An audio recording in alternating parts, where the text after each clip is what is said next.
Good morning, everybody. It is October 16th, 2023, and it is a glorious day here in Japan. It is 22, 23 degrees today, which is a complete change from the UK. I was talking to my dad yesterday. He said it was 2 degrees. So, for all of you shivering out there, for all of you listening in Europe, I apologise. So here's today's episode. Right, I'm going to try and keep the fat off the bones today and just give you sheer efficiency in this podcast, because today I want to talk to you about Japanese efficiency. And it's because of an experience I had last week that I wouldn't say blew my mind, but they've improved on it here in Japan. Now, every 7 years, you have got to go and get your residence card renewed. Once every 7 years. I did it all those years ago, and I had to do it again last week. Now, the times that I've done it before, you go to immigration. You've got to have your passport, your old residence card, and you've got to have a sheet that you need filling in, that you give to them. They then take that sheet away from you. They take your passport away, and you sit and wait. You sit and wait for 30, 40 minutes, and then your number gets called. You go back to the counter, and they give you a postcard, and they've taken your details down on this postcard, and they'll say to you, right, just sign the postcard and we'll send it to you once your card is ready. So you're sitting for about 2 or 3 weeks until this postcard arrives. You then have to go back to immigration and collect your residence card. It's what I did last year. It's what I did 7 years ago. I went back, collected my brand new residence card, and I'm good until 2023. So that would have been in 2016 when I did that. So this time, the Japanese immigration in Yokohama, and I'm only speaking from Yokohama immigration perspective here. So Yokohama have obviously gone away. Maybe they've had a bit of feedback and said, look, Yokohama immigration is here, there and everywhere. Kanagawa is a big prefecture. I expect if you live on the outer borders of Kanagawa, it's a long way in to travel twice. If you're living out in Odawara or on the border of Atami, you've got to come all the way in, put in all the information, go back, and then come all the way in again. So they've had a bit of feedback from that. And what happened to me, I went in there on last Tuesday. I had my passport, I filled in the information, and I have my old Gaijin card, residence card. Gaijin card is a foreigner's card. Gaijin is kind of a slightly negative word for foreigner here in Japan, which we'll use every now and again. So I went in there expecting to get this postcard. So went in, got my number, give them all my information, sat down. I was sat down for 20 minutes. Number came up. I went back to the kiosk, and the man spoke to me in Japanese, and he gave me my brand new residence card there and then. 20 minutes from start to finish. I was quite gobsmacked, because they've obviously figured it all out and they've got it sorted. So there I am with my brand new Gaijin card. I'm not going to show it to you on YouTube, because if you rip off the information, God knows what my bank account's going to look like once you've drained it all. God knows what you're going to be ordering on Amazon.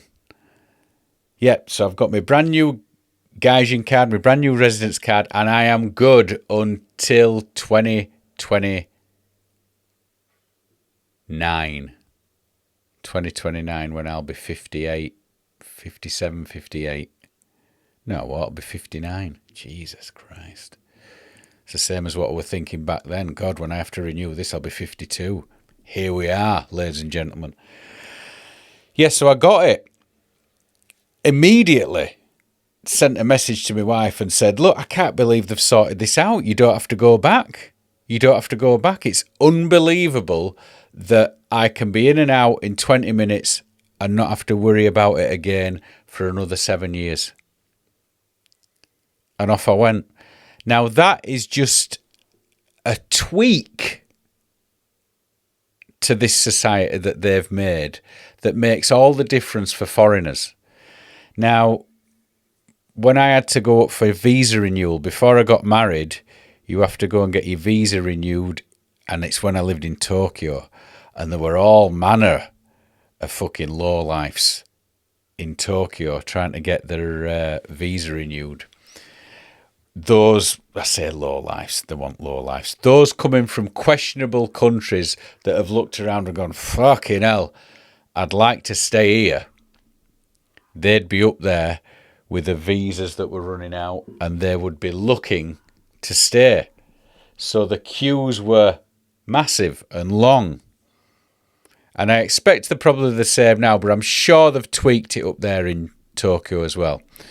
But down here in Yokohama, where in Kanagawa, where there are still significant foreigners here, but much less than up in Tokyo County, up in Tokyo Prefecture. Here, I mean, there were Asian foreigners, but you can't really spot them. But while I was waiting in that waiting room, there was me and just one other European person, and I think she were either a stripper or she were a wife to the fella that she were there with. I'm throwing out stereotypes like nobody's business here, but that's what it looked like. He'd married a stripper or she were a stripper in his club. Sounds awful, but that's what it looked like. Eastern European. I think she were Moldovan. I sort of got a glimpse of her passport. Yeah, Moldova, I think. So that is just one experience that I had with Japanese efficiency last week. And let me tell you, it doesn't stop there. So if we do a comparison now, if we do a comparison to my country and here. So you all know, for them that have listened, I'm from England. I'm from the north of England. I need to make that point in case you've not guessed from the accent. So if we just do a comparison.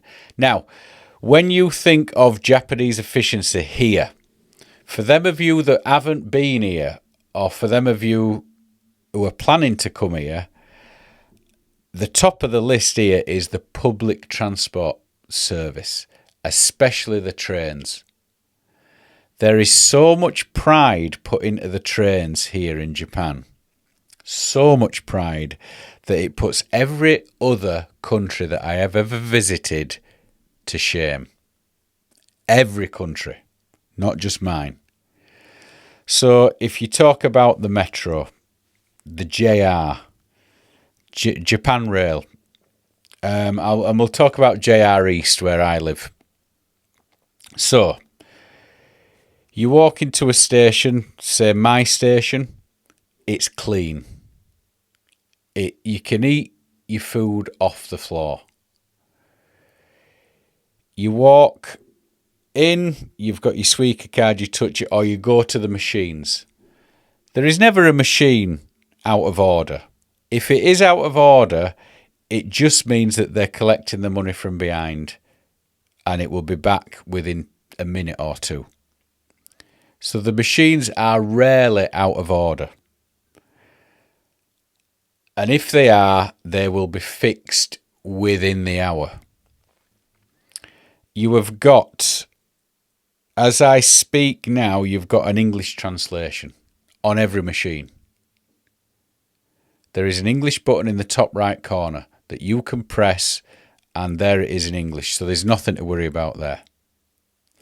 You look up, there is a map laid out in English and in Japanese, and it's big. So you're not having to go to the machine and then look up. You step back first. Where am I going? You can see the price for the adult and the price for kids. It's there.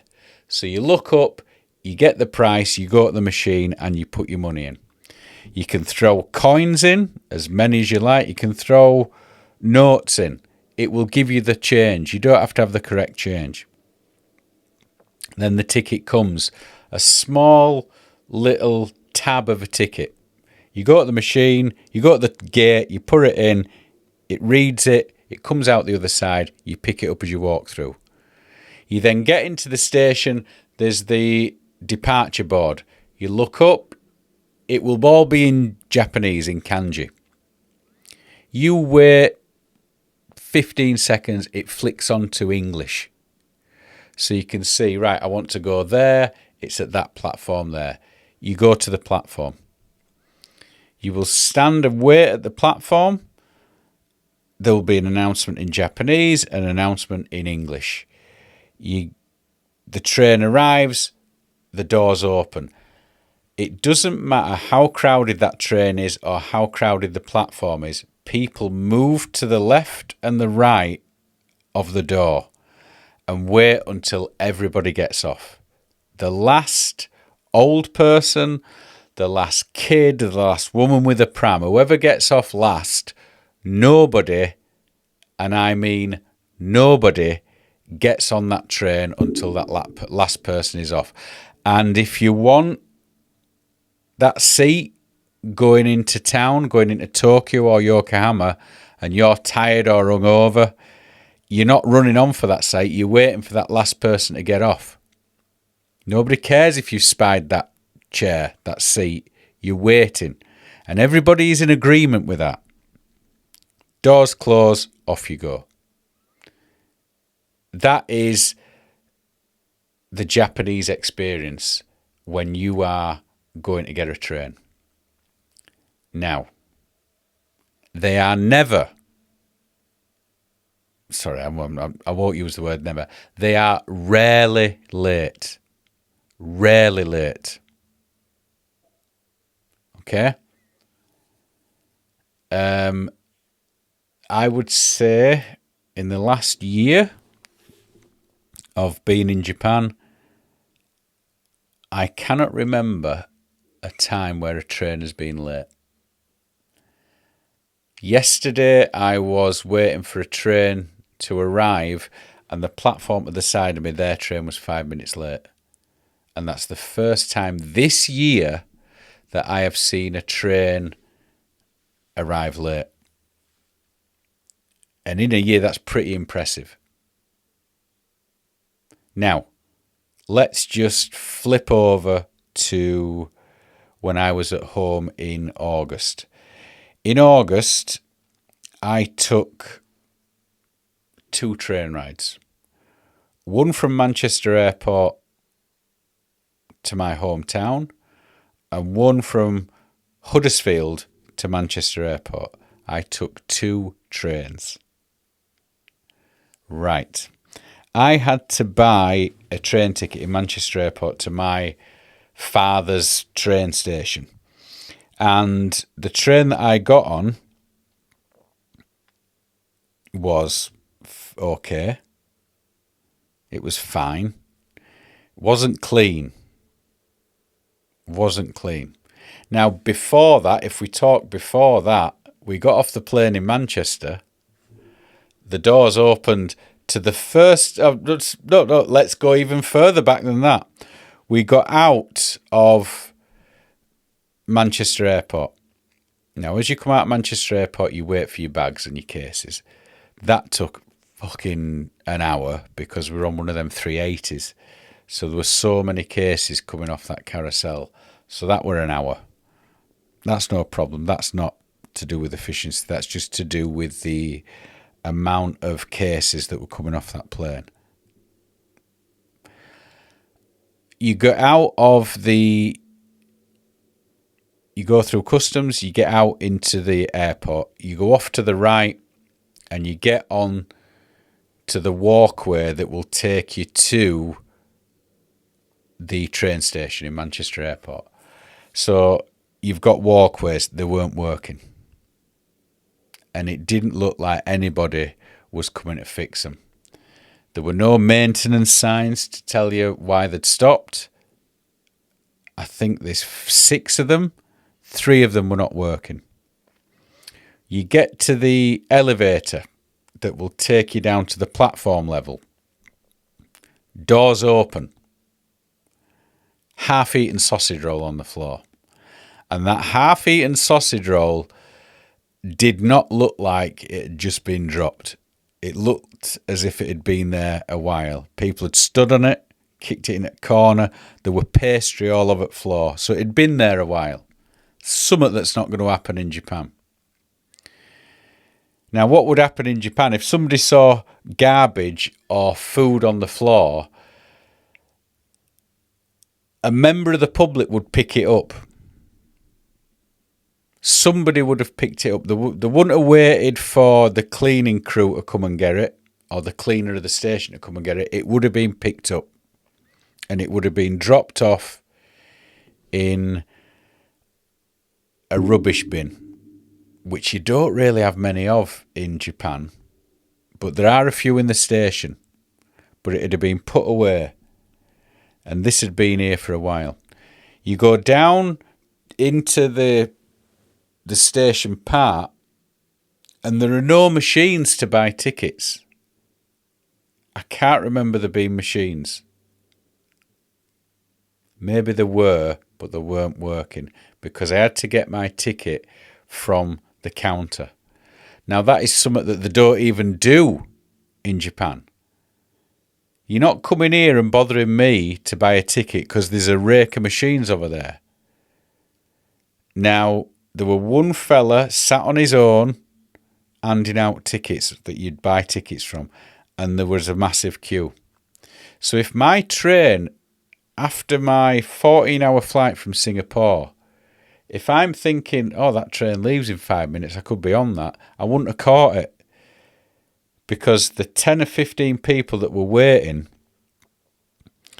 it took about 15 minutes before I bought my ticket.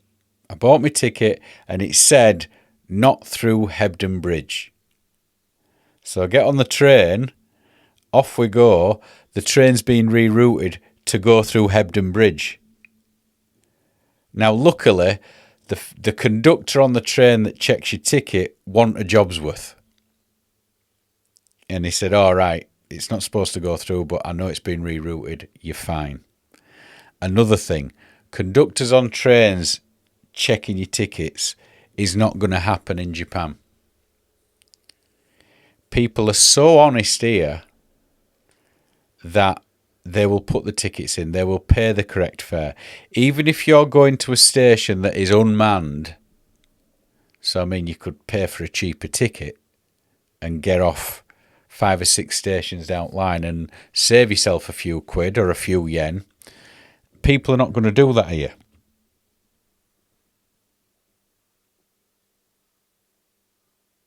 They're not going to do that here. They're going to be as honest as possible.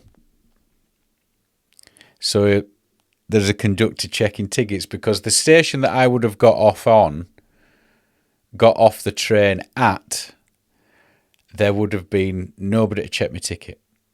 So I could have got a cheaper ticket. So that's one comparison. So that was it. The train wasn't late. Now, the second train I took was going from Huddersfield to Manchester Airport.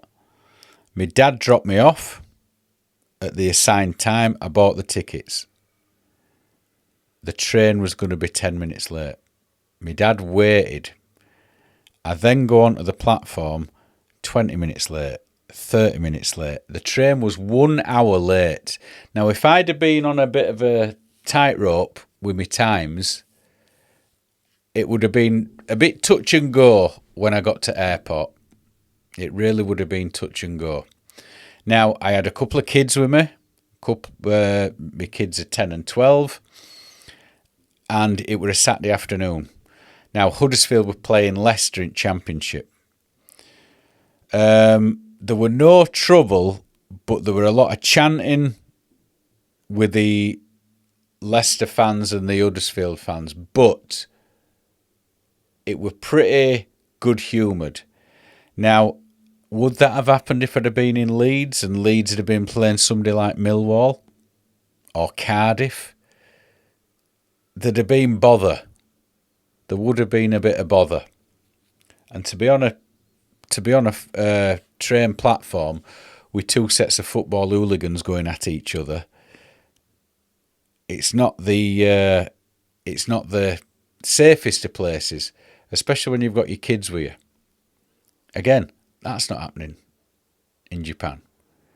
I couldn't see some FC Tokyo fans going at it with a couple of Vissel Kobe fans in the street. Never in a million years is that happening here. And it's just one of the things that you see. Street cleanliness. The streets here are just like the train stations. They're spotless. There's no garbage blowing about. Weeds on the side of the road. That's not happening. And there's no street cleaners. It's not in my town. There's no street cleaners here in my town. There's no council workers that are clearing up weeds that are growing out of drains or weeds that are growing at the side of the road. Everybody's in a collective here.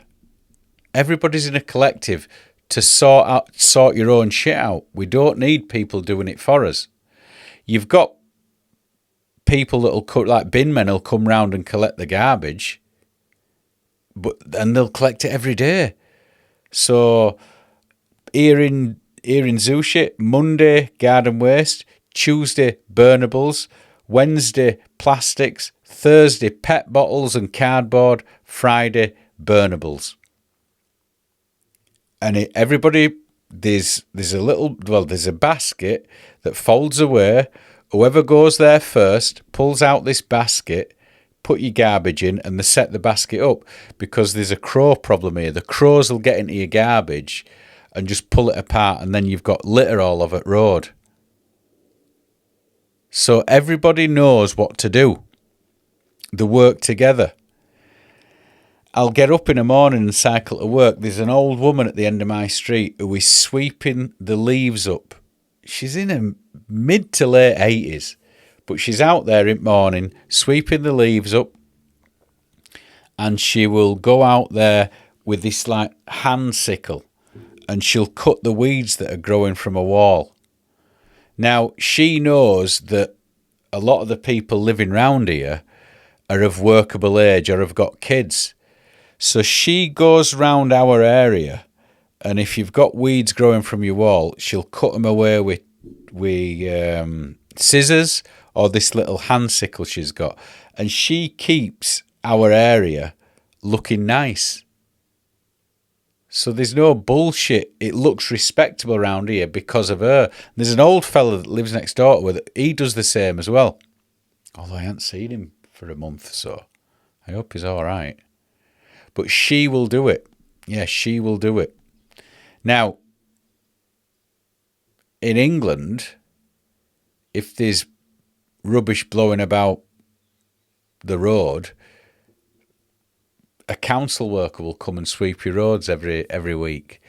Towards the middle of town, those road sweepers are there every day because it's horrible. It's horrible. But here, there is a collective. You've grown up with it from school.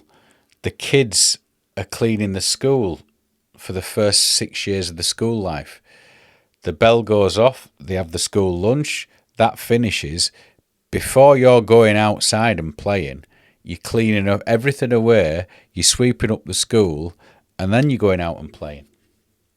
So it's putting them from an early age, and it's putting them here. Nothing gets stolen. There's no graffiti.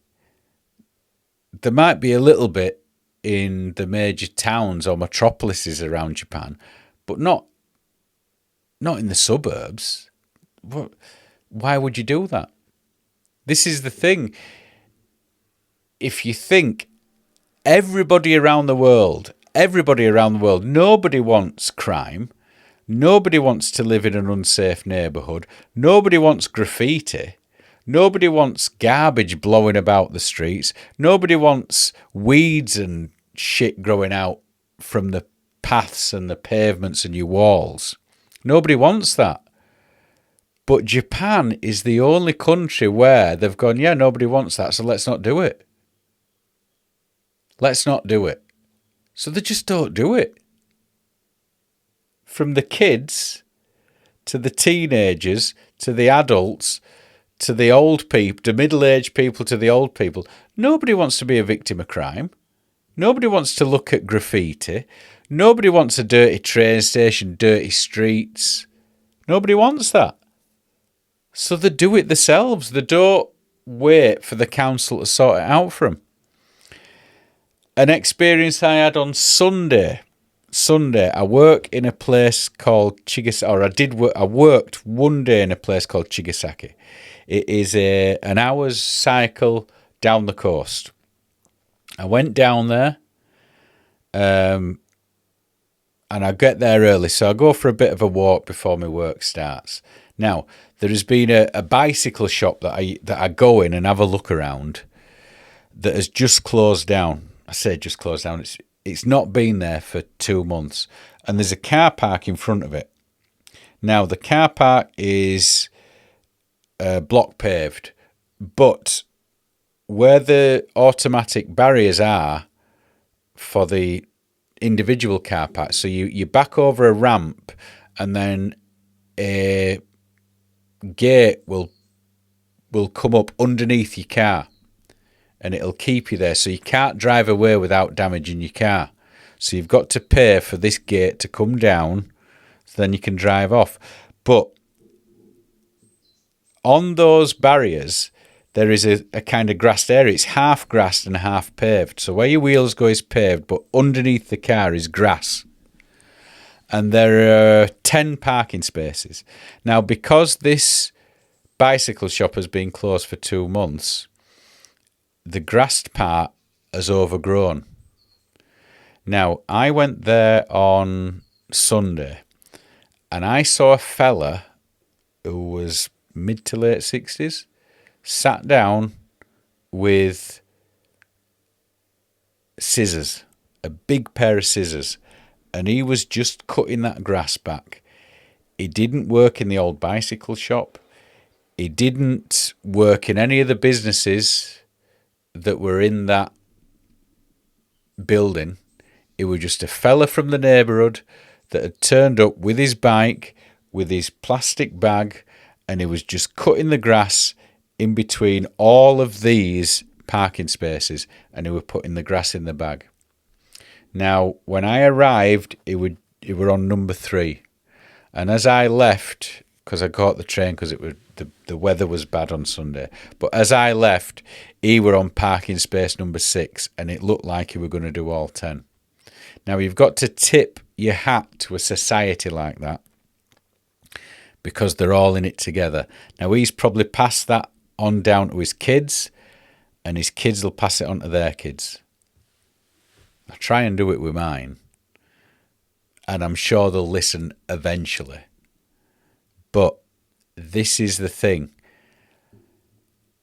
You don't want to be a victim of crime. You don't want your bicycle pinching.